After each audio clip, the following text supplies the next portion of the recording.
எளிதான ரீங்காரம் நீருக்கடியிலிருந்து கேட்பது போல என் உட்காதுகளில்.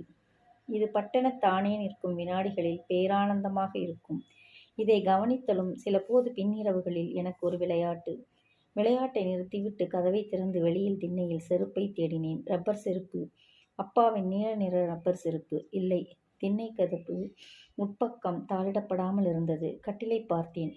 வலைக்குள் அப்பாவை உணர முடியவில்லை. திகைப்போடு வேகமாக திண்ணை லைட் சுவிட்சை தடவித் தட்டினேன். பரிதாப மஞ்சளில் வெளிச்சம். கட்டிலைப் பார்த்தேன். வலைக்குள் அப்பா இல்லை. போர்வையும் இல்லையே. வேகமாக என் செருப்பை போட்டுக்கொண்டு இறங்கி வாசல் கடந்து டாய்லெட் முன் நின்று பார்த்தேன். தை குளிர். உடல் முழுக்க இறங்கும் பேரமைதியின் தன்மை. இலை அசைவுகள் என்று வேப்பங்காற்று. நிறைய நிறைய நட்சத்திரங்கள்.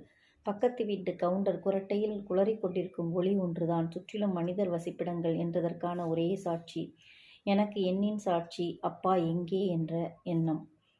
அப்பா டாய்லெட்டில் இல்லை. நான் திறந்து போய் வராத சிறுநீருக்கு நின்று சில சொட்டுகள் உதிர்த்துவிட்டு வந்தேன். மீண்டும் திண்ணை ஏறி கட்டிலை பார்த்தேன். போர்வையுடன் அப்பாவை காணவில்லை. ஏதோ ஒரு மில் அரையடித்தது. வாசலில் கிழக்குப்புறமாக உள்ளேறி தெற்கே நடந்தால் பின்புறத்து போர்ஷனில் அக்கா வீடு. எல்லோரும் தூங்குகிறார்கள். சுவாச ஓசையின்றி எங்கும் தூக்கம். மச்சானின் சைக்கிளை காணவில்லை. அவருக்கு மில்லில் என்ன ஷிப்ட் என்று தெரியவில்லை.